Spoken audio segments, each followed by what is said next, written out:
இன்னைக்கு பொன்மலை புரட்சி தலைவர் எம்ஜிஆர் 109வது பிறந்த விழா. இதிலே அற்புதமான அவர்கள் ஒரு பாடல், வாழ்ந்தவர் கோடி மறைந்தவர் கோடி மக்கள் மனதில் நிற்பவர் யார், மாபெரும் வீரர் மானம் காப்போர் சரித்திரம் தண்ணிலே நிற்கின்றார். நம்முடைய தலைவருக்கு பொருத்தமான பாடல். இப்படி மக்களுக்காக வாழ்ந்து மறைந்த தலைவர் நம்முடைய தலைவர். அதே நேரத்தில் குடும்பத்துக்காக வாழ்ந்து மறைந்த தலைவர் யாரு? திரு கருணாநிதி. நம்முடைய தலைவருக்கும் அவருக்கு இதுதான் வேறுபாடு. மக்களுக்காக வாழ்ந்த தலைவர் நம்முடைய தலைவர். இறைவனால் தமிழ்நாட்டு மக்களுக்கு கொடுக்கப்பட்ட கொடை நம்முடைய தலைவர். இன்னைக்கு தமிழகத்திலும் சரி இந்தியாவிலும் சரி எத்தனையோ தலைவர் இருக்கின்றார்கள். இன்னைக்கு பொன்மலை புரட்சி தலைவர் மறைந்து பல ஆண்டுகள் ஆனாலும் இன்னும் மக்கள் மனதிலே வாழ்ந்து கொண்டிருக்கின்ற தலைவர் நம்முடைய தலைவர் பொன்மலை புரட்சி தலைவர் எம்ஜிஆர், புரட்சி தலைவர் அம்மா. அவருடைய வாழ்ந்த காலத்திலே எண்ணற்ற திட்டங்களை கொண்டு வந்து நாட்டு மக்கள் மனதிலே நிலையாக இடம்பெற்றார். இன்னைக்கு ஒரு மனிதன் பிறக்கின்றான், வாழ்கின்றான், இடைப்பட்ட காலத்திலே வாழ்கின்றான், இறக்கின்றான். இடைப்பட்ட காலத்திலே மக்களுக்கு யார் சேவை செய்கிறார்களோ அவர்தான் மக்கள் மனதிலே நிலைப்பார்கள். அப்படி நம்முடைய தலைவர்கள் பிறந்தால் வாழ்ந்தால் இடைப்பட்ட காலத்திலே மக்களுக்கு செய்த சேவையின் காரணமாக இன்றைக்கும் அவர் நம் மனதிலே வாழ்ந்து கொண்டிருக்கிற தலைவருக்கு நாம் பிறந்தநாளாக இருக்கின்றோம். நம்முடைய தலைவருக்கு வாரிசு இல்ல, நாம் தான் வாரிசு. நாம் தான் வாரிசு. இருக்கின்ற போது கொடுத்து கொடுத்து சிவந்த கருத்துக்கு சொந்தக்காரர் நம்முடைய தலைவர் புரட்சி தலைவர் எம்ஜிஆர். மறைந்த பிறகும் தன்னுடைய சொந்த நிலத்தை காதுகார வாய் பேசாதவர் அந்த பள்ளிக்கு கொடுத்து இன்றைக்கும் அவரிடத்திலே வாழ்ந்து கொண்டிருக்கின்ற தலைவர் நம்முடைய தலைவர். வாழ்கின்ற பொழுதும் அள்ளி தந்தார். மறைந்த பிறகும் தன்னுடைய சொத்துக்களை பிறர் வாழ, அந்த குழந்தைகள் வாழ தன்னுடைய சொத்துக்களை கொடுத்து இன்னைக்கு அந்த குழந்தைகள் வாழ வைத்துக் கொண்டிருக்கின்ற தலைவர் நம்முடைய தலைவர். எத்தனையோ தலைவர் இருக்கின்றார். ஆனால் மக்களுக்காக வாழ்ந்த தலைவர் என்று சொன்னால் நம்முடைய தலைவர் தான் மக்களுக்காக வாழ்ந்தது. பேர் அண்ணா, இதே புரட்சி தலைவர் எம்ஜிஆர், இதே புரட்சி தலைவர் அம்மா. நம்முடைய கட்சிக்கு வரலாறு இருக்கிறது. வரலாறு படைத்த தலைவர்கள் நம்முடைய தலைவர். அதே நேரத்தில் 1917 பொன்மனச்செம்மல் புரட்சி தலைவர் எம்ஜிஆர் அவர்கள் பிறந்தார்கள். பிறகு நாடகத்தில் நடித்தார். வறுமையின் காரணமாக பல்வேறு சிரமத்தை மேற்கொண்டார். அந்த வறுமையை மையமாக வைத்து தான் முதலமைச்சரான உடனே தமிழகத்தில் இருக்கின்ற எந்த குழந்தைகளும் வறுமையால் வாடக்கூடாது என்பதற்காக சத்துணவு திட்டத்தை கொண்டு வந்து நிறைவேற்றி சரித்திரம் படைத்த தலைவர் நம்முடைய தலைவர். அப்படி மக்களுக்காக வாழ்ந்த தலைவர் என்பதை நேரத்தில் சுட்டிக்காட்டுகின்றேன். பேரர் அண்ணாவுடைய நன்மதிப்பை பெற்றவர். இன்னைக்கு பொன்மனச்செம்மல் புரட்சி தலைவர் எம்ஜிஆர் படங்களிலும் சரி, அவர் நடித்த படங்களில் வருகின்ற பாடல்களும் இன்றைக்கு நாட்டுடைய மக்களை சார்ந்ததாகத்தான் இருக்கும். ஒன்றே குலம் என்று பாடுவோம், ஒருவனே தேவன் என்று போற்றுவோம் என்ற பாடல் மூலம் மதச்சார்பினை வலியுறுத்தியிருக்கிறார். அதே போல நான் ஆணையிட்டால் அது நடந்துவிட்டால் இங்கே ஏழைகள் வேதனை படமாட்டார். அன்றைய காலத்திலே அற்புதமான பாடல் வரிகள் மூலமாக ஏழைகளுடைய கஷ்டத்தை சுட்டிக்காட்டியவர் நம்முடைய இதயம் புரட்சி தலைவர் எம்ஜிஆர் என்பதை நேரத்தில் தெரிவித்து, அவர் என்றென்றும் அவருடைய புகழ் இந்த பூமி உள்ளவரை அவர் புகழ் நிலைத்து நிற்கும். எனக்கு திராவிட முன்னேற்ற கழகம் ஆட்சிக்கு வந்து 5 ஆண்டு காலம் நிறைவு பெற இருக்கின்றது. அடுத்த மாதம் தேர்தல் அறிவித்து விடுவார்கள். ஏப்ரல் முதல் வாரத்திலே தேர்தல் நடக்கும் என்று நம்புகிறேன். நம்ம இருப்பது 2 மாத காலம், 2 அமாவாசை தான் இருக்குது. திமுக ஆட்சியுடைய ஆயுள் காலம் 2 மாதம். திராவிட முன்னேற்ற கழக ஆட்சி இன்னைக்கு கிராமத்தில் சொல்லுவாங்க எரிய வீட்டில் புடுங்கிறது மிச்சம். அதே போல திராவிட முன்னேற்ற கழகத்தில் எந்தெந்த துறையில் எவ்வளவு கொள்ளை அடிக்கணுமோ அந்த அளவுக்கு கொள்ளை கும்பல் இன்னைக்கு கொள்ளை அடித்துக் கொண்டிருக்கிறது. இன்றைய தினம் அடுத்த மாதம் தேர்தல் அறிவிக்கிறாங்க. இப்போ புதிய திட்டத்தை அறிவிக்கிறார். அதுக்கு அடிக்கல் நாட்டுறாங்க. எப்படி மக்களை ஏமாற்றாங்க பாருங்க. திமுக விஞ்ஞான மூளை படைத்தவர்கள். அப்படிப்பட்ட கட்சி இன்றைய முதலமைச்சர் ஸ்டாலின் அவர்கள் இருப்பது 1 மாதம், இருப்பதே ஒரே மாதம். அந்த மாதம் அடுத்த மாதம் இறுதியில் தேர்தல் அறிவிச்சுவாங்க. கோட் ஆஃப் கான்டக்ட் வந்துடும். அதுக்குள்ள என்ன திட்டத்தை நிறைவேற்ற முடியும்? எப்படி மக்களை ஏமாற்றாங்க பாருங்க. தினந்தோறும் ஒரு புதிய திட்டத்தை அறிவிக்கிறது, அடிக்கல் நாட்டுறது, விளம்பரப்படுத்துது. அத்தனை வெற்றி விளம்பரம். மக்களை ஏமாற்றுவதிலே நம்பர் 1 முதலமைச்சர் இன்றைய முதலமைச்சர் ஸ்டாலின் அவர்கள். உங்களுக்கு தெரியும் எத்தனை பேர் வச்சார்? 1 பேரா 2 பேரா? ஏதாவது எந்த பேராவது மக்கள்கிட்ட ஞாபகம் இருக்குதா? ஒரு பெயர் வைப்பாரு, திட்டத்தை அறிவிப்பாரு, ஒரு பெயர் வைப்பாரு, போட்டோ ஷூட் போடுவாங்க, நம்ம பத்திரிகையாளர் அழகா பிடிச்சு வெளியிடுவாங்க. அதோட முடிஞ்சு போச்சு. பெயர் வைப்பதிலே நோபல் பரிசு கொடுத்தா பொருத்தமா இருக்கும் திரு ஸ்டாலின் அவர்கள். அதே மாதிரி ஒரு திட்டத்தை அறிவிப்பாரு, ஒரு குழு போடுவாரு, ஒரு தலைவர் போடுவாரு, அதோட அந்த திட்டம் 3 விழா கண்டு. எத்தனை திட்டம், எத்தனை குழு அமைச்சீங்க? 52 குழு அமைச்சிருக்கீங்க. அதனுடைய நிலைப்பாடு என்ன? நாங்க வெள்ளை அறிக்கை கேட்டோம். திரு ஸ்டாலின் அவர்களே திட்டத்தை அறிவிக்கிறீங்க, குழு போடுறீங்க, தலைவர் போடுறீங்க, அதனுடைய விளக்கத்தை கொடுங்க. வெள்ளை அறிக்கை மக்கள் கேட்கறாங்க. அந்த திட்டத்தினால என்ன பயன்? அத்தனையும் வெற்றி விளம்பரம். அதோட அந்த திட்டம் முடக்கப்பட்டு. இப்படி மக்களை தினந்தோறும் ஏமாற்றி தொலைக்காட்சியிலும் பத்திரிகையிலும் வருகின்ற செய்தி தான் நாம் பார்த்துக் கொண்டிருக்கிறோம். இந்த ஆட்சியில் மக்களுக்கு எந்த பலன் கிடைத்ததாக தெரியவில்லை. என்ன ஒரு பெரிய திட்டத்தை கொண்டு நிறைவேற்றுகிறார். அதிமுக சென்னை மாநகரத்தில் போக்குவரத்து நெரிசல் அதிகமாக இருக்கிற காரணத்தாலே அம்மா இருக்கிற போது மெட்ரோ ரயில் திட்டத்தை கொண்டாந்தாங்க. இதெல்லாம் அந்த வழியில் வந்து அம்மாவுடைய அரசு 63,000 கோடி 63,000 கோடி இதுவரை இந்தியாவில் 63,000 கோடி ஒரு திட்டத்திற்கு நிதி ஒதுக்கீடு செய்ததே கிடையாது. அந்த வரலாற்றை நாம தான் படைச்சோம். மத்திய அமைச்சரை நேரடியாக அழைத்து அடிக்கல் நாட்டி 2ஆம் கட்டம் சுமார் 118 கோடியில் 63,000 கோடியில் அந்த திட்டம் இன்றைக்கு நடைபெற்றுக் கொண்டிருக்கிறது. இப்படி நெஞ்ச நிமிர்த்தி பெரிய திட்டத்தை சொல்றோம். இந்த திட்டத்தின் மூலமாக மக்களுக்கு நன்மை கிடைக்கும் சொல்றோம். அப்படி ஒரு திட்டத்தையாவது இன்றைக்கு ஆட்சி பொறுப்பேற்று திராவிட முன்னேற்ற கழகம் நிறைவேற்றிருக்குதா? அத்தனை வாய்ச்சி விடாது. எப்பொழுது பார்த்தாலும் என்ன சொல்லுவார்?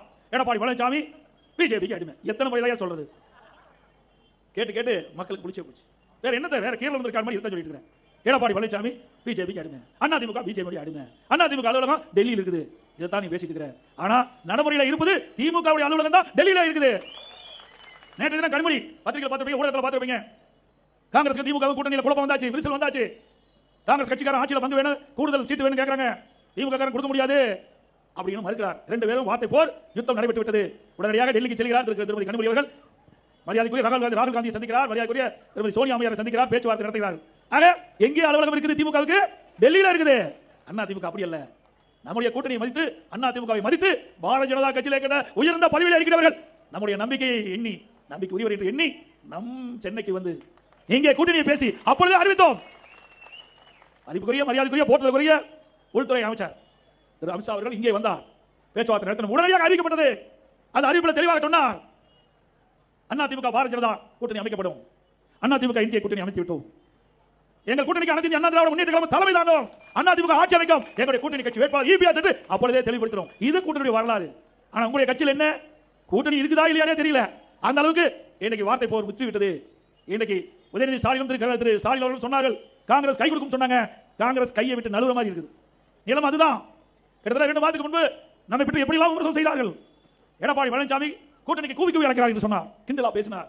ஸ்டாலின் அவர்களே, நான் ஏற்கனவே சொன்னேன், தேர்தலுக்கு 1 மாதத்துக்கு முன்பு தான் நாங்கள் கூட்டணி பேச்சுவார்த்தை நாங்கள் துவங்குவோம் சொல்லுவோம். 2019 அப்படித்தான் தொடங்கணும், 2021 அப்படித்தான் தொடங்கணும், 2024 அப்படித்தான் கூட்டணி பேச்சுவார்த்தை தொடங்கணும். அதன் பொருட்டு வருகிற 2026 சட்டமன்ற பொதுத் தேர்தலும் அந்த முறை தான் பின்பற்றுவோம் சொன்னோம். அதன்படி அடுத்த மாதம் தேர்தல் அறிக்கை இருக்கிறாங்க.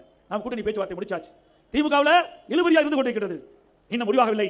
காங்கிரஸ் கட்சி திமுகவை ஏற்காத ஒரு நிலை இருப்பதாக பத்திரிகையில் ஊடகத்தில் அன்றாட செய்து வந்து கொண்டிருக்கிறது. ஆக இன்றைய தினம் திமுக தான் தடுமாற்றம். அண்ணா திமுக பலம் வாய்ந்த கூட்டணி அமைக்கப்பட்டு விட்டது.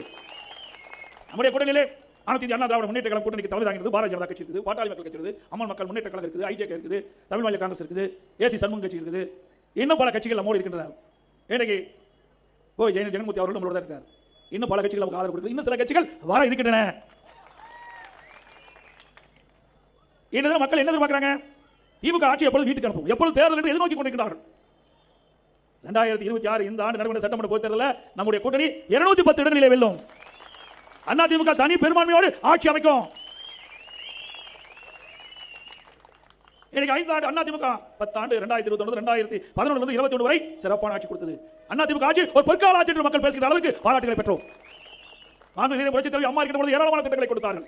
தேர்தல் நேரத்தில் கொடுக்கப்பட்ட வாக்குறுதியை நிறைவேற்றி கொடுத்தோம். மக்களிடத்தில் நன்மதிப்பை பெற்றோம். அம்மா மறைவுக்கு பிறகு அம்மாவுடைய அரசு பொறுப்பேற்றது. அப்பொழுது எப்படி எல்லாம் விமர்சனம் செய்தார்கள்.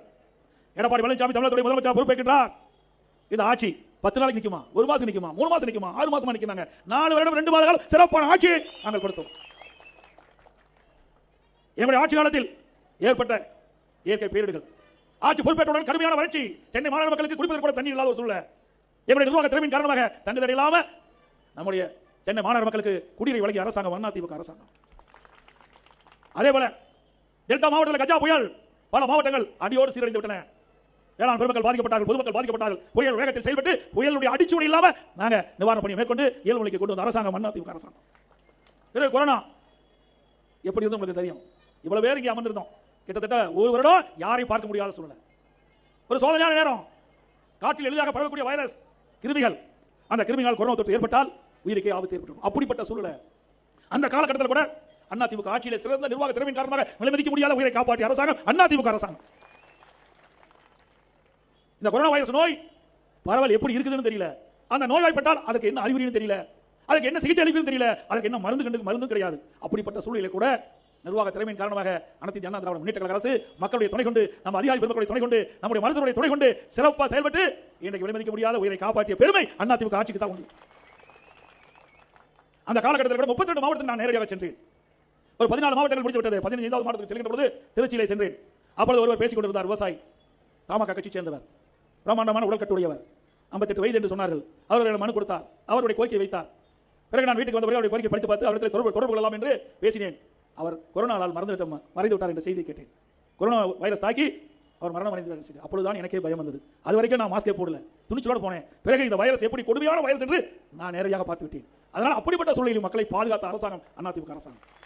இன்றைய பாரத பிரதமர் நரேந்திர மோடி, மதிப்புக்குரிய மாண்புமிகு நரேந்திர மோடி அவர்கள் அந்த கொரோனா வைரஸ் பரவலை கட்டுப்படுத்த என்னென்ன நடவடிக்கை எடுக்கப்பட்டது என்று காணொலி காட்சி மூலமாக எல்லா முதலமைச்சர் தொடர்பு கொண்டு பேசுகிற பொழுது, தமிழ்நாடு முதலமைச்சர் முறையிலே காணொலி காட்சி மூலமாக தொடர்பு கொண்டு பேசுகிற பொழுது அவர் குறிப்பிட்டார், கொரோனா வைரஸ் பரவலை தடுப்பதிலே இந்தியாவிலே முதல் மாநிலம் தமிழ்நாடு, மற்ற மாநிலங்கள் தமிழ்நாட்டை பின்பற்றுங்கள். அந்த அளவுக்கு நிர்வாக திறமை பெற்ற அரசாங்கம் திரு ஸ்டாலின் அவர்களே, உங்களை போல் திறமையற்ற அரசாங்கம் அல்ல, திறமையான அரசாங்கத்தை நாங்கள் நாட்டு மக்களுக்கு கொடுத்தோம். அது மட்டும் இல்ல, இன்னைக்கு அந்த காலகட்டத்தில் நம்முடைய பள்ளிகள் மூடப்பட்டது, கல்லூரிகள் மூடப்பட்டது. மாணவர்களுக்கு மன உளைச்சல், ஓராண்டு வீணாகிவிட்டதே என்று இடத்திலே கோரிக்கை வைத்தார்கள். இந்த ஓராண்டு வீணாகிவிட்டதே, எங்களுடைய மன உளைச்சல் இருக்கணும் எனக்கு தகவல் கிடைத்த உடனே பள்ளியில் படிக்கிற மாணவர்களுக்கு ஆல் பாஸ், கல்லூரியில் படிக்கிற மாணவர்களுக்கு ஆன்லைன்ல எக்ஸாம் எழுதி அவர்கள் பாஸ் பண்ணாங்க, ஆன்லைன்ல வகுப்பு. ஆக எல்லா தரப்பு மக்களையும் பார்த்து அவர்களுக்கு என்னென்ன கஷ்டம் என்பதை அறிந்து அதற்கு ஏற்றவாறு ஆட்சி செய்த அரசாங்கம் அதிமுக அரசாங்கம். இன்னைக்கு என்ன நிலைமை? திமுகவில் ஒரு முதலமைச்சர், திமுக அரசாங்கத்தில் 4 முதலமைச்சர் தமிழகத்தை ஆட்டிப்படுத்திக் கொண்டிருக்கிறார். திரு ஸ்டாலின், உதயநிதி ஸ்டாலின், திரு சபரீஸ்வரன், பிறகு ஸ்டாலினுடைய மனைவி மரியாதைக்குரிய திருமதி துர்கா அவர்கள், 4 பேர் தமிழ்நாட்டை ஆட்டி படிச்சிட்டு 4 அதிகார மையம் தமிழகத்தை இன்றைக்கு ஆண்டு கொண்டிருக்கிறது. இது தொடர வேண்டுமா? சொல்லுங்க, தொடர வேண்டுமா? வாரிசு அரசியலுக்கு முற்றுப்புள்ளி வைக்கிற தேர்தல் வருகின்ற சட்டமன்ற தேர்தல், குடும்ப ஆட்சிக்கு முற்றுப்புள்ளி வைக்கிற தேர்தல் வருகின்ற சட்டமன்ற தேர்தல். சிந்திச்சு பாருங்க. இன்னைக்கு திராவிட முன்னேற்ற கழகத்தில் திமுக குடும்பத்தை சேர்ந்தவர் தான் அந்த கட்சிக்கு தலைவராக வர முடியும். அப்படி திராவிட முன்னேற்ற கழகம் வெற்றி பெறுகின்ற பொழுதெல்லாம் அந்த குடும்பத்தை சேர்ந்தவர் தான் முதலமைச்சராக வர முடியும். அதிமுக அப்படி இல்லை. இந்த கட்சிக்கு யார் விசுவாசமாக இருக்கிறார்களோ, யார் உழைக்கிறார்களோ அவர்களுக்கு தானாக பதவி வருகின்ற ஒரே கட்சி அதிமுக. இல்லைன்னா நான் உங்க முன்னால பேச முடியுமா? நீங்க இந்த பொதுச்செயலாளர் பதவி கொடுத்திருப்பீங்களா? அதிமுக இருந்தனால தான் நீங்க கொடுத்திருக்கீங்க. அதிமுக இருந்தனால தான் முதலமைச்சர் பதவி நீங்க கொடுத்திருக்கீங்க. ஆக ஒரு சாதாரண தொண்டன் கூட, சாதாரண கிளைச்செயலாளர், வார்டு செயலாளர் கூட உச்சபட்ச பதவி அதிமுகவில் வர முடியும். உச்சபட்ச பதவி முதலமைச்சராக கூட வர முடியும். அப்படிப்பட்ட இயக்கம் அதிமுக இயக்கம் என்பதை நாட்டு மக்கள் அறிவார்கள். அப்படிப்பட்ட இயக்கத்தில் இருப்பதே நமக்கு பெருமை. ஸ்டாலின் அவர்களே இன்றைய தினம் அந்த NTTV பேசினார், கருத்து சொன்னார். ஸ்டாலின் வாரிசு அரசியல் பேசுறாங்களே, ஏன் நாட்டு மக்கள் தேர்ந்தெடுத்த பிறகு தானே அவள் பதவி பெறான்னு சொன்னார். நாங்கள் மாற்று கருத்து கிடையாது. மக்கள் தேர்ந்தெடுத்தா உண்மைதான். ஆனா திமுக குடும்பத்தை சேர்ந்தவர்கள் தான் திமுக தலைவராக முடியும். அப்படி ஆட்சி அதிகாரத்தில் வருகிற பொழுது திமுக குடும்பத்தை சேர்ந்தவர் தான் முதலமைச்சர். அதுதான் வாரிசு அரசியல். ஸ்டாலின் அவர்களே துணிச்சல் இருந்தால் சொல்லுங்கள். திராவிட முன்னேற்ற கழகத்தில் உழைத்தவர்கள், நாட்டு மக்கள் நன்மதிக்கப்பட்டவர்கள், நிர்வாகத்திலே அன்பை பெற்றவர்கள், அவர்கள் யாராக இருந்தாலும் திராவிட முன்னேற்ற கழகத்துக்கு தலைவராகலாம் என்று சொல்லுங்கள் பார்க்கலாம். தில்லு திராணி தெம்பிருந்தா சொல்லுங்க. அதே போல ஆட்சி அதிகாரத்தில் வருகிற பொழுது திமுக உழைத்தவர்கள், மக்களிடத்தில் நன்மதிப்பை பெற்றவர்கள், அவருக்கு அந்த ஆட்சி அதிகாரத்தில் முதலமைச்சர் பதவி கொடுக்கப்படும் என்று துணிச்சல் இருந்தால் சொல்லுங்க. இதுதான் வாரிசு அரசியல். அதைத்தான் வேண்டாம் என்று சொல்கிறோம். மக்களும் அதைத்தான் விரும்புகிறார்கள். தொடர்ந்து இவர் வெற்றி பெற்று வருகிறவர்கள் ஆட்சி அதிகாரத்தில் வந்தால் சர்வதிகாரியாக ஆகிவிடுவார்கள். இன்றைக்கு தமிழகத்திலே கொள்ளையடிப்பதிலே நம்பர் 1 திமுக அரசாங்கம். அண்மையில மேற்கு ஆளுநரை சந்தித்து துறை வாரியாக கொள்ளையடித்து அந்த பட்டியலை ஆதாரத்தோடு கொடுத்திருக்கிறோம். சுமார் 4 லட்சம் கோடி கொள்ளையடித்திருக்கார்கள் 5 ஆண்டு காலத்தில். ஆக இதெல்லாம் மறைப்பதற்கு ஸ்டாலின் ஏதோ பேசுகிறார். வேற எதுவும் பேச முடியல ஸ்டாலினால. அனைத்து இந்திய அண்ணா திராவிட முன்னேற்ற கழக ஆட்சியில் ஏதாவது குறை இருந்தால் எடுத்துச் சொல்லுங்கள், நாங்கள் பதில் சொல்ல தயாராக இருக்கிறோம். உங்களுடைய ஆட்சியிலே பொறுப்பேற்றதில் இன்று வரை ஊழல். இந்த ஆட்சியிலே பார்ப்பதெல்லாம் ஊழல், வேற எந்த நன்மை மக்களுக்கு கிடைக்கல. இந்த தினம் அனைத்து அண்ணா திராவிட முன்னேற்ற கழக ஆட்சி இருக்கிற பொழுது தொழில் முதலீட்டு மாநாட்டை அம்மா நடத்தினாங்க. 2015 2,42,00,000 கோடி முதலீட்டு ஈர்த்தார்கள். சுமார் 74 புரிந்துணர்வு ஒப்பந்தங்கள் போட்டாங்க. பல லட்சம் பேருக்கு வேலை வாய்ப்பு கிடைத்தது. அதே வழியில் இந்த அம்மாவுடைய அரசாங்கம் 2019 ஜனவரி மாதம் தொழில் முதலீட்டு மாநாட்டை நடத்தி 3,500,000 கோடி தொழில் முதலீட்டு ஈர்க்கப்பட்டு 304 புரிந்துணர்வு ஒப்பந்தம் போட்டோம். நடைமுறைக்கு வந்த காலத்தில் எனக்கு 10 லட்சம் பேருக்கு வேலை வாய்ப்பு கிடைக்குது. உடைய ஆட்சியிலே நாட்டு மக்கள் என்ன பலனை கேட்டார்கள்? வேண்டும் திட்டமிட்டு அவதூறு செய்து இன்றைக்கு வெற்றி விளம்பரத்தை அறிவித்துக் கொண்டிருக்கிறார்கள். திரு ஸ்டாலின் ஜெர்மன் நாட்டுக்கு செல்கிற பொழுது விமான நிலையத்தில் பேட்டி கொடுக்கின்றார். திராவிட முன்னேற்ற கழகத்திலே 922 புரிந்துணர்வு ஒப்பந்தங்கள் போடப்பட்டதாகவும் 10,62,000 கோடி தொழில் முதலீட்டு ஈர்க்கப்பட்டதாகவும் சுமார் 32 லட்சம் பேருக்கு வேலை கிடைக்கும் என்று குறிப்பிட்டு 77% புரிந்துணர்வு ஒப்பந்தங்கள் நிறைவேற்றப்பட்டதாக சொல்லியிருக்கிறார். அப்படி என்றால் தமிழகத்தில் 25 லட்சம் பேருக்கு வேலை கிடைச்சிருக்கணும். கிடைச்சதா? கிடைச்சதுங்களா? ஒரு புரிந்துணர்வு ஒப்பந்தம் போட்டு தொழிற்சாலை வந்துடாது. அது முதல் கட்டம். அதுக்கு பிறகு தொழிற்சாலை தேவையான இடம் தேவை, பிறகு அந்த தொழில் துவங்குவதற்கு நிதி தேவை, பல்வேறு துறையில் அனுமதி பெற வேண்டும், மத்திய மாநில அரசுடைய அனுமதி பெற வேண்டும், அதுக்கு பிறகு கட்டுமான பணி, இப்படி ஒரு புரிந்துணர்வு ஒப்பந்தம் போட்ட பிறகு பெரிய தொழிற்சாலை ஆரம்பிக்க வேண்டும் என்றால் 3 4 ஆண்டு காலம் ஆகும். பிறகுதான் அது பயன்பாட்டுக்கு வரும். அதற்குள் ஸ்டாலின் அவர்கள் ஒரு பொய் முட்டைகளை அமைத்துவிட்டு நாட்டு மக்களை ஏமாற்றின விதமாக 32 லட்சம் பேருக்கு வேலை கிடைக்கும் என்று ஒரு பொய்யை சொல்லிய ஒரே முதலமைச்சர் ஸ்டாலின் அவர்கள். சரி, இங்கிருந்து போனாரு, தொழில் முதலீட்டு ஈர்க்கத்தான் போனான்னு பார்த்தா அங்க போய் சைக்கிள் ஓட்டிட்டு இருக்காரு. வெளிநாட்டில் போய் சைக்கிள் ஓட்டிட்டு இருக்காரு. இந்த வெளிநாட்டில் போய் சைக்கிள் ஓட்டுறதுக்கு இந்த மக்களுடைய வரிப்பணத்தை செலவு பண்றீங்க. அது இந்திய சைக்கிள் ஓட்டலாமே, ஏற்கனவே சைக்கிள் ஓட்டிட்டு ஈஸியா ரோட்ல. எவ்வளவு கேவலமான முதலமைச்சர் பாருங்க. இந்திய நாட்டில் பல மாநிலம் இருக்குது, பல மாநில முதலமைச்சர் வெளிநாட்டுக்கு போயிட்டு அங்கே எப்படி தொழில் முதலீட்டு ஈர்க்கலாம் என்று எண்ணம் இருக்குது. நம்முடைய முதலமைச்சர் அங்கே போய் சைக்கிள் ஓட்டிட்டு இருக்காரு. அது மட்டும் இல்ல, இன்றைக்கு திரு கருணாநிதி இருந்தார், அதுக்கு பிறகு ஸ்டாலின் வந்திருக்கார். இப்போ உதயநிதி வரத்துக்கு துடிக்கிறார். சிந்திச்சு பாருங்க. அதுதான் வாரிசு அரசியல் சொல்லிட்டு இருக்கேன். எம்எல்ஏ ஆக்கினாரு, அப்புறம் அமைச்சர் ஆக்கினாரு, துணை முதலமைச்சர் ஆக்கிட்டாரு, பிறகு இவருக்கு பிறகு இளைஞரணி செயலாளர் அவருக்கு ஒரு அடையாளத்தை கொடுத்தார். இதுதாங்க வாரிசு அரசியல். ஆக ஒரு வாரிசு அரசியல் வந்துவிட்டால் ஒரு சர்வாதிகாரமாகிவிடும். அதை தடுத்து நிறுத்த வேண்டிய பொறுப்பு மக்களுக்கு இருக்கிறது என்பதை இந்த நேரத்தில் தெரிவிக்க விரும்புகிறேன். இன்றைக்கு தமிழகத்தில் சென்னையிலிருந்து தமிழ்நாடு முழுவதும் அனைத்து நகரங்களிலும் போதைப் பொருள் விற்பனை அமோகமாக நடந்துட்டு இருக்குது. நான் சட்டமன்றத்தில் தெளிவாக பேசினேன். திரு ஸ்டாலின் அவர்களே, தமிழகத்தில் போதைப் பொருள் நடமாட்டம் அதிகரித்து விட்டது. இதனால் ஏழைகள் பாதிக்கப்படுறாங்க, மாணவர்கள் இளைஞர்கள் பாதிக்கிறாங்க. பள்ளி கரியில கல்லூரி கரியில இந்த போதைப் பொருள் விற்பனை நடந்து படிக்கிறது தடுத்து நிறுத்தம் என்று எவ்வளவு முறை எடுத்து சொல்லியும் திரு ஸ்டாலின் அரசு செவிசாய்க்கவில்லை. திரு ஸ்டாலின் அவர்களும் கண்டுகொள்ளவில்லை. இன்றைய தினம் இந்த போதைப் பொருளுக்கு அடிமையாகி கொலை, கொள்ளை, திருட்டு, வழிப்பறி, பாலியல் கொடுமை நடக்காத நாளே இல்லை. அப்படிப்பட்ட மோசமான ஆட்சி இன்றைக்கு தமிழகத்தில் நிலவிக் கொண்டிருக்கிறது. அது மட்டுமல்ல, வெளி மாநிலத்திலிருந்து தமிழ்நாட்டுக்கு வந்து வேலை தேடி வராங்க, அவர்களுக்கும் பாதுகாப்பு இல்லை. சென்னையில் 2 நாளைக்கு முந்தைய பத்திரிகையில் பார்த்துருப்பீங்க. ஒரு வட மாநில தொழிலாளருடைய மனைவியை பாலியல் வன்கொடுமை செஞ்சு கொலை செஞ்சு, அவருடைய கணவர் கொலை செஞ்சு, குழந்தையை கொலை செஞ்சு இன்றைக்கு தமிழகத்தில் ஒரு பதட்டமான சூழலை உருவாக்கியிருக்காங்க. எவ்வளவு மோசமான ஆட்சி!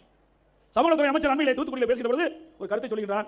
திராவிட முன்னேற்ற கழகம் ஆட்சி அமைந்த பிறகு 1999 போக்சோ சட்டம் பதிவு செய்யப்பட்டதாக சொல்லியிருக்கிறார். அதுக்கு நிவாரணமாக 104 கோடி கொடுக்கப்பட்டதாக ஒரு கருத்தை சொல்லியிருக்கிறார். அப்படி என்றால் இந்த ஆட்சியில் சட்ட ஒழுங்கு எந்த அளவுக்கு இருக்கிறது என உணர வேண்டும். பெண்களுக்கு பாதுகாப்பு இல்லை, சிறுமிகளுக்கு பாதுகாப்பு இல்லை. போக்சோ சட்டம் என்பது சிறுமியில் வன்கொடுமை, பாலியல் வன்கொடுமை. 1999 சிறுமிகள் இந்த ஆட்சியில் பாதிக்கப்படுகிறாங்க. அப்படிப்பட்ட ஆட்சி தேவையா? சொல்லுங்க, சத்தமா சொன்னதான் தெரியும். குழந்தைகளுக்கு பாதுகாப்பு இல்லை,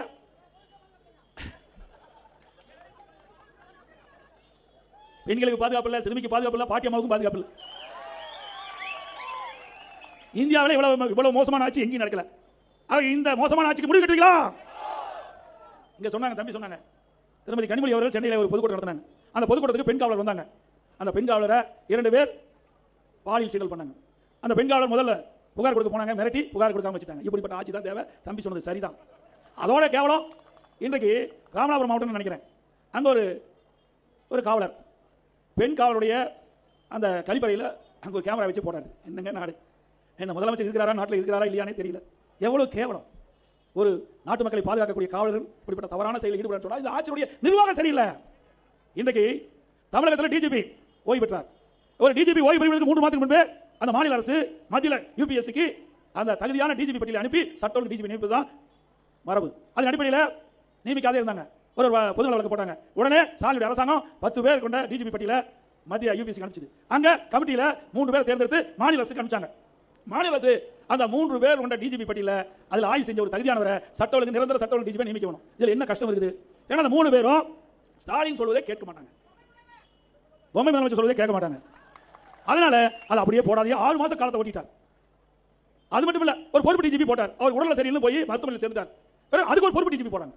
பொறுப்பு டிஜிபி போட்ட ஒரே அரசாங்கம் திமுக அரசாங்கம் ஒண்ணுதான். இன்னைக்கு தமிழகத்தில் நிரந்தர சட்ட ஒழுங்கு டிஜிபி இல்லாத காரணத்தால இன்னைக்கு தமிழகத்தில் சட்ட ஒழுங்கு சந்தி சிரித்துக் கொண்டிருக்கிற காட்சி நாம் பார்க்கிறோம். இப்படிப்பட்ட அரசாங்கம் தேவைங்களா? இன்னைக்கு உதவி ஆய்வாளர், இன்னைக்கு எஸ்ஐ அந்த தேர்வு நடந்தது, அதுல குளறுபடி என்று பத்திரிகை வர செய்தி. அப்போது நம்ம சொன்னோம், ஓய்வு பெற்ற டிஜிபியை அந்த சீருடை பணியாளர் தேர்வாளத்தை நியமிக்கிறாங்க. நாம் உடனே வழக்கு போட்டோம். ஏற்கனவே பல டிஜிபி இருக்காங்க, அவர்கள் ஒருவரை நியமிக்கல என்று சொல்லி. அப்படி நியமிக்காத காரணத்தால் ஓய்வு பெற்ற டிஜிபி அந்த சீருடை பணியாளர் தேர்வாளத்துக்கு போட்டதனால குளறுபடி ஆகிருக்குது. இன்றைய தினம் பத்திரிகையில் வந்திருக்குது. இப்படிப்பட்ட அரசாங்கம் தேவையா?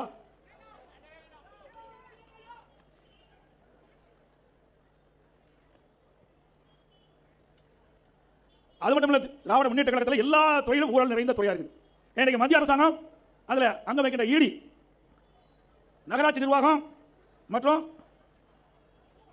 குடிநீர் வழங்கல் துறை, அந்த துறையில நகர்ப்புற வளர்ச்சி மற்றும் குடிநீர் வழங்கல் துறையில முறைகேடு நடந்ததாக ஒரு அறிக்கையை மாநில டிஜிபிக்கு அனுப்பிச்சது. இதுவரைக்கும் நடவடிக்கை எடுக்கல. நீதிமன்றம் போயாச்சு. நிச்சயமா நீதிமன்றம் அந்த அறிக்கையை நீதிமன்றத்தில் தாக்கல் செய்ய வேண்டும் என்று நீதியரசர் தீர்ப்பு கொடுத்திருக்கிறார். அந்த தீர்ப்பின் அடிப்படையில் அந்த அறிக்கை ஈடி மாநில அரசுக்கு அனுப்பப்பட்ட அறிக்கையை அந்த நீதிமன்றத்தில் அவள் ஒப்படைக்கிற பொழுது அதை ஆய்வு செய்து அதில் உண்மை இருந்தால் நீதிமன்றம் நல்ல தீர்ப்பை வழங்கும் என்று கருதுகிறேன். ஏன்னா எஃப்ஐஆர் போட தான் ஈடி நடவடிக்கை எடுக்க முடியும். ஆனால் அதிமுக முன்னாள் அமைச்சர் மீது உடனடியாக எஃப்ஐஆர் போடுறாங்க. ஆனால் திமுக ஆட்சியில் இருக்கிற காலத்தில், அதிகாரத்தில் இருக்கிற காலத்தில் அவருடைய இந்த துறை சேர்ந்த அமைச்சரோ இல்லை அதிகாரிகளோ தவறு செஞ்சா அந்த ஈடி ஆதாரத்தோட அறிக்கை அனுப்பிச்சிருக்குது. அந்த ஆதாரத்தின்படி இதுவரைக்கும் எஃப்ஐஆர் போடல. இப்படிப்பட்ட ஊழல் அரசாங்கம் தான் திமுக அரசாங்கம். பல பேர் பத்திரமா இருப்பாங்க தேர்தல் நேரத்தில்.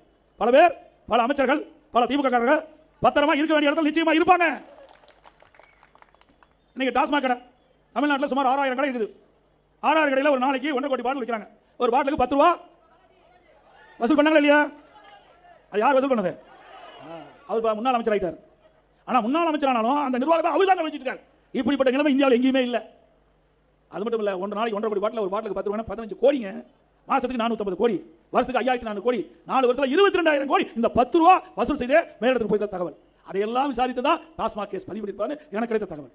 இப்படிப்பட்ட ஊழல் நிறைந்த அரசாங்கம் தேவையா? இன்றைக்கு பேசுறார் ஸ்டாலின். இன்னைக்கு ஊழல் நிறைந்த கட்சி வாஷிங் மிஷினில் போட்டால் சுத்தமாயிருமா? பாரதிய ஜனதா வாஷிங் மிஷின் போட்டால் சுத்தமாயிரும். ஏன் உண்மையான இருக்கிற வாஷிங் மிஷினில் திமுக காரன் கொள்ளையடிச்சல போட்டா தான் சுத்தமாகும். அதுக்கு நல்ல வாஷிங் மிஷினா இருக்கும், நல்ல வாஷிங் மிஷினை நிறுத்திடும். அந்த அளவுக்கு ஊழல் நடந்திருக்கு. எங்களை பற்றி பேசுறதுக்கு என்ன அருகதை இருக்குது? கொஞ்சம் ஊழலா செஞ்சீங்க. நான் ஏற்கனவே குறிப்பிட்டேன். அரிசி பேர ஊழல், சர்க்கரை பேர ஊழல், அதுபோல கோதுமை பேர ஊழல், பூச்சி மருந்து தெளித்தல் ஊழல், வீரான ஊழல். நீங்க சர்க்கரை ஊழல்ல அதுல அறிக்கை கொடுத்துருக்காங்க கருணாநிதி. அந்த சர்க்கரை மூட்டையில் இருக்கிற சர்க்கரை எல்லாம் எறும்பு சாப்பிட்டு தான், ஏதோ எறும்பு சாப்பிட்டு, அத்தனை மூட்டை சர்க்கரை எறும்பு சாப்பிட்டு. பிறகு அந்த சர்க்கரை மூட்டையில் இருக்கின்ற சாக்கு பை கோணி பயிர்கள அது கரையா அழிச்சிட்டு. எந்த அளவுக்கு நவீன முறையில் விஞ்ஞான முறையில் ஊழல் செய்கிற அரசாங்கம் விட்டு சர்க்காரிய கமிஷனே குறிப்பிட்டு விட்டது. இந்தியாவில் எத்தனையோ மாநிலம் இருக்குது. இதுவரை எந்த மாநிலம் ஊழலுக்காக கலைக்கப்பட்டது கிடையாது. ஊழலுக்காக கலைக்கப்பட்ட ஒரே அரசாங்கம் திமுக அரசாங்கம். திமுக ஊழல் ஊற்றுக்கான. அதனால பொன்மனச்செம்மல் புரட்சித் தலைவர் அமைச்சு பொன்மனச்செம்மல் புரட்சித் தலைவர் எம்ஜிஆர் அவர்கள் இயக்கத்தை தோற்றுவிக்கின்ற தீய சக்தி திமுகவை வீழ்த்த வேண்டும். அதுதான் தாரக மந்திரம். அனைத்து அண்ணா திராவிட முன்னேற்ற தாரக மந்திரமே அதுதான். வருகின்ற சட்டமன்ற தேர்தலில் தீய சக்தி திமுகவை வீழ்த்துக்கலாம். இன்னைக்கு பல பேர் நம்ம கூட்டணி அமைச்ச பிறகு சொல்றாங்க, ஏன் டிடி தினகரன் எடப்பாடி பழனிசாமியும் கூட்டணி அமைச்சிட்டாங்க, என்னையா தவறு? அவர் எங்க கட்சியில் இருந்தாரு, சில கருத்து வேறுபாடு பிரிஞ்சு தனி கட்சி ஆரம்பிச்சிட்டாரு.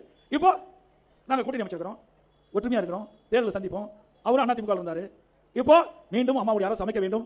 இன்னைக்கு தீய சக்தி திமுகவை வீழ்த்தி அம்மாவுடைய அரசு அமைக்க வேண்டும் என்ற அடிப்படையிலே ஊழலற்ற அரசாங்கம், மக்களோட ஆட்சி அகற்ற வேண்டும் என்ற எண்ணமுடைய கட்சியெல்லாம், ஒத்த கருத்துடைய கட்சியெல்லாம் ஒன்றாக சேர வேண்டும் என்ற அடிப்படையில் நாங்கள் கூட்டணி அமைச்சிருக்கோம். பொறுக்க முடியல, எரிச்சல்ல பேசலாம்.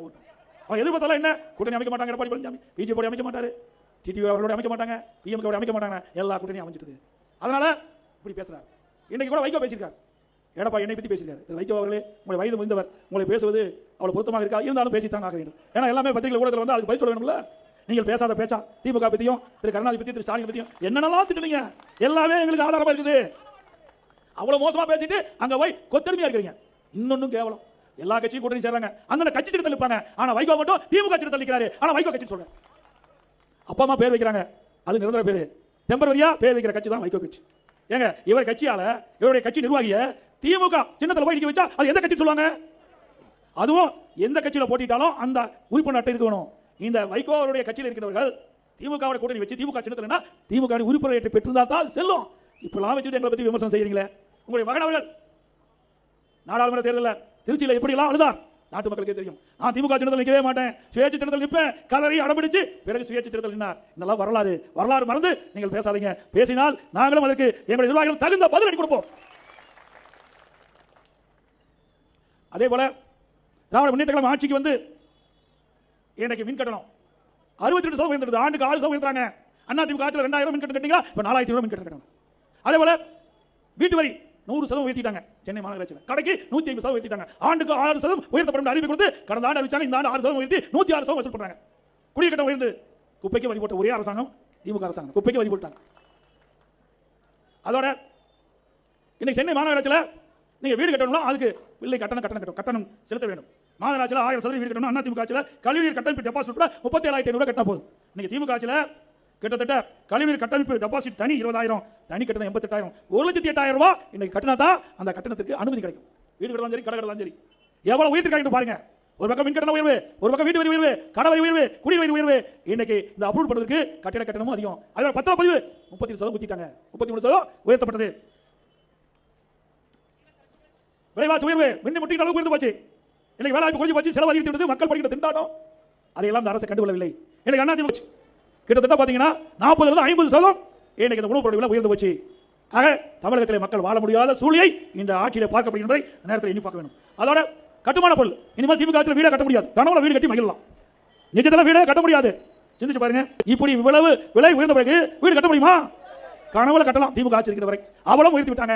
அதை இந்த அரசு கட்டுப்படுத்த முடியல. இதே திராவிட முன்னேற்ற கழக தேர்தல் அறிக்கையில் குறிப்பிட்டாங்க, அத்தியாவசிய பொருட்கள், அத்தியாவசிய கட்டுமான பொருள் விலை பொழுது அத்தியாவசிய பட்டியலில் சேர்க்கப்படும். கட்டுமான பொருட்கள் விலை உயர்ந்த பொழுது அதை அத்தியாவசிய பட்டியலில் சேர்க்கப்பட்டு விலை குறைக்கப்படும் என்று அறிவிப்பு கொடுத்தாங்க. இது வரைக்கும் அறிவித்ததான் அப்படியே இருக்கிற வழியா அதுக்கு நான் நடவடிக்கை எடுக்காத காரணத்தில் இன்னைக்கு கட்டுமான பொருட்கள் விலை உயர்ந்துள்ளது என்பதை இந்த நேரத்தில் தெரிவிக்கிறேன். இன்னைக்கு ஸ்டாலின் எப்போது கேட்டாலும் நிதி இல்லை சொல்லிட்டு இருக்காரு. எங்கே நிதி இருக்க போது? கார் பந்தயம் நடத்த தேவையா? நடத்த கார் பந்தயம் தேவைங்களா?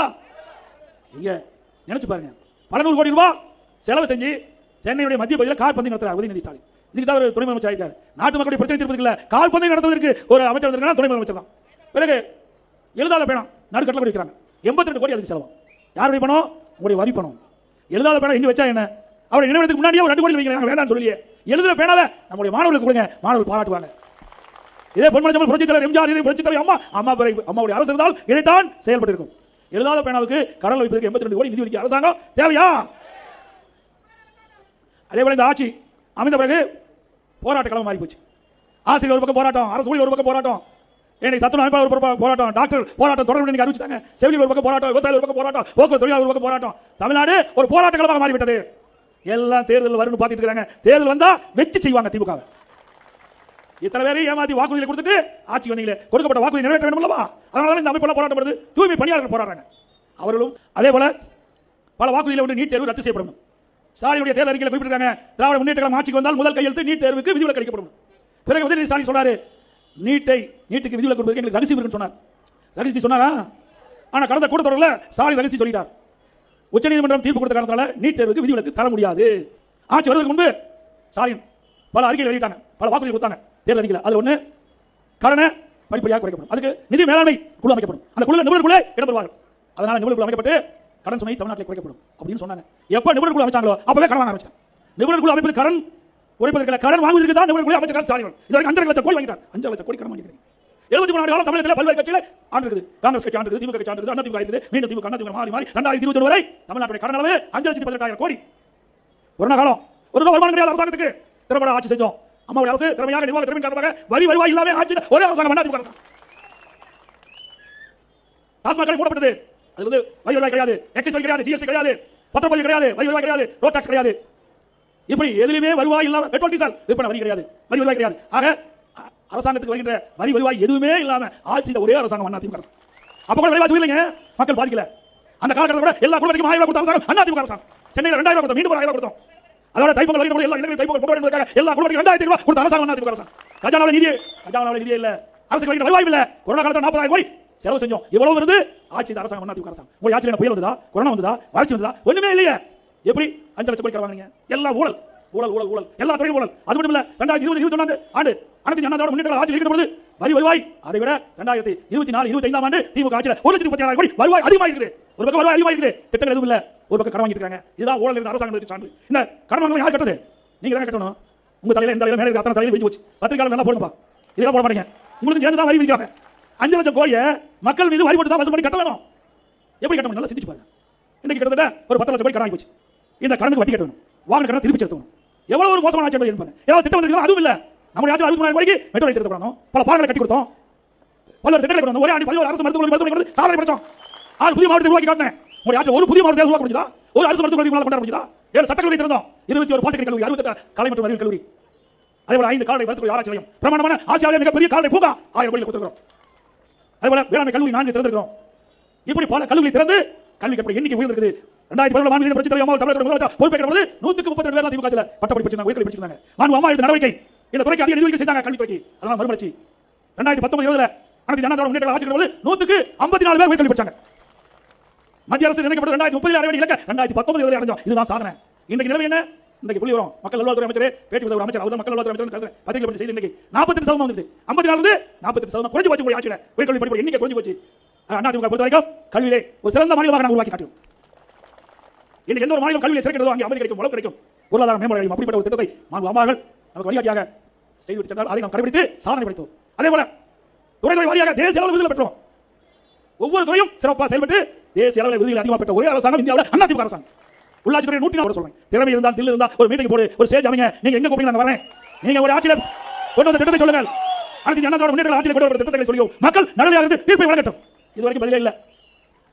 அங்க ஒரு அமைச்சர் இங்க இருந்து வேட்டி மாத்தி கட்டி போய் அங்க அமைச்சர் இருக்கார் திரு ரகுபதி, அவர் பேசுறார். ஏன் நாங்களாம் பேசணும்? நீ எங்க போய் பேச போற? நீ அருமையால போயிருக்கிற. சிந்திச்சு பாருங்க. இங்க இருக்கிற அனைத்து அண்ணா திராவிட முன்னேற்ற நாலு ஒரு பக்கம் இருக்கிற அமைச்சர் அதிமுக கட்சி சேர்ந்தவர். உண்மைதானே? அந்த கட்சியில ஆளே இல்ல. அதிமுக தயார் பண்ண அங்க போய் அடல் ஆகிறாங்க. அதிமுக திறமையான அரசாங்கம் இதெல்லாம் சான்று. அதே போல ஒரு மோசமானது திமுக ஆட்சி நடந்திருக்குது. இன்னைக்கு நம்ம வீட்டில் இருக்கிற பணத்தை கொள்ளையடிப்பாங்க, நகை கொள்ளையடிப்பாங்க. ஆனா உடல் இருக்கிற உறுப்பை கொள்ளையடிக்கின்ற ஒரே அரசாங்கம் திமுக அரசாங்கம். நீங்க திமுக கட்சிக்காரர் நடத்துற ஏதாவது மருத்துவமனைக்கு போய் அறுவை சிகிச்சை செஞ்சிருந்தா நீங்க போய் ஸ்கேன் பார்த்துக்கங்க. ஸ்கேன்ல பார்த்துக்க உடல்ல உள்ள உறுப்பெல்லாம் இருக்குதான்னு பார்த்துக்கங்க. அண்மையில திமுக எம்எல்ஏ சொந்தமான மருத்துவமனையில் இந்த திமுக அரசாங்கமே அங்கே போய் ஆய்வு செய்யறாங்க. அது ஒரு கமிட்டி போட்டு ஆய்வு செய்யறாங்க. அந்த கமிட்டியில் கிட்னி முறைகேடு நடந்ததாக கண்டுபிடிக்கப்பட்டு அந்த கண்டுபிடிக்கப்பட்ட அடிப்படையில் இதுவரைக்கும் எந்த நடவடிக்கை எடுக்கல. ஏன்னா அது எம்எல்ஏ திமுக எம்எல்ஏ காலத்தில் நடவடிக்கை எடுக்கல. இப்படி மக்களை காப்போம், தமிழகத்தை மீட்போம். மக்களை தமிழகத்தை மக்களை தமிழகத்தை மக்களை தமிழகத்தை ஸ்டாலின் அரசு ஃபெயிலியர் மாடல் அரசு. Bye bye Stalin.